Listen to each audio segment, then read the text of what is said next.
typically taking 1,000 hours and requiring plenty of skill, restoring a car is no easy task. But restoring a car in a very short time frame seems unfeasible. We thought that the Masterworks strand was a perfect opportunity to show more than just what we learned here at Worcester Academy, but the skills that we developed. Will and I we enjoy working with our hands. We enjoy hands-on learning and just being able to put our skills and create things. And those skills are certainly refined, for this is not your everyday school project. We are restoring a 1991 Mazda Miata. Basically, when we got this thing, it was really rusty, so most of the stuff we had to do was body work, and not too much mechanically was wrong with it, so we didn't have to deal with any of that. It has low miles. Yeah, mainly just body work, and the whole interior has to be replaced.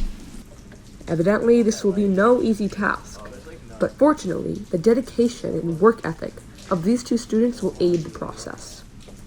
We're there about at least 10 to 15 hours a week, sometimes even more, depending on the day and the days that we can get out there.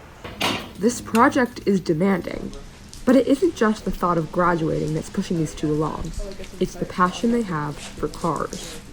Will and I have always had a passion for cars since we were little, and we thought that this would be a perfect opportunity for us to kind of show Worcester Academy that passion and show the school the skills that we have, other than what we have learned here, but what we've learned outside of the school and the things that we can create. And it was just a perfect opportunity to show that in a project that would not only display our passions but display our craft. And they will display that craft with pride. But Brian and Will walk away with more than pride in a precious car.